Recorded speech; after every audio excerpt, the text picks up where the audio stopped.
Hi. ക്ഷമ ഒരുപാട് നമ്മൾ കേട്ടേക്കുന്ന ഒരു വാക്കാണല്ലേ. ക്ഷമ ഒരു വീക്ക്നെസ് ആണോ?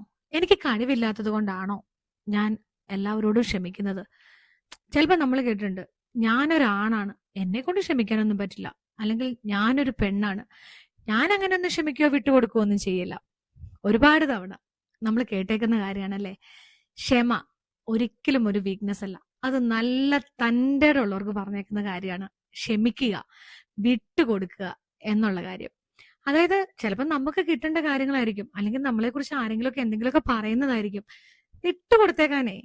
കാരണം ആ ക്ഷമയുണ്ടല്ലോ, നമ്മൾ ക്ഷമിച്ചു കഴിഞ്ഞാൽ നമുക്കുണ്ടാകുന്ന ഒരു മനസമാധാനം ഒരു സൈഡില്, നമ്മുടെ ബ്രെയിനിനുണ്ടാകുന്ന സമാധാനം അപ്പുറത്തെ സൈഡില്, നമുക്കുണ്ടാവുന്ന ഒരു സക്സസ് ഉണ്ട്. നമ്മൾ ക്ഷമിച്ച് നമ്മൾ വിട്ടുകൊടുത്ത് അങ്ങോട്ട് കഴിഞ്ഞു കഴിഞ്ഞാൽ നമ്മളിലോട്ട് വരുന്ന ഒരു പോസിറ്റീവ് വൈബ്, ഒരു പോസിറ്റീവ് എനർജി ഉണ്ട്.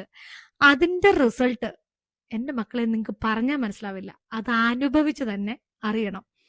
നമുക്ക് അപ്പുറത്ത് നിൽക്കുന്ന ആൾക്കാർക്ക് ഓക്കെ, ഇത് ക്ഷമിച്ചത് തന്നെയാണോ എന്ന് പോലും നമുക്ക് അവർക്ക് സംശയം തോന്നാം. അത്രമാത്രം ക്ഷമിക്കുന്ന ആൾക്കാരുണ്ട്.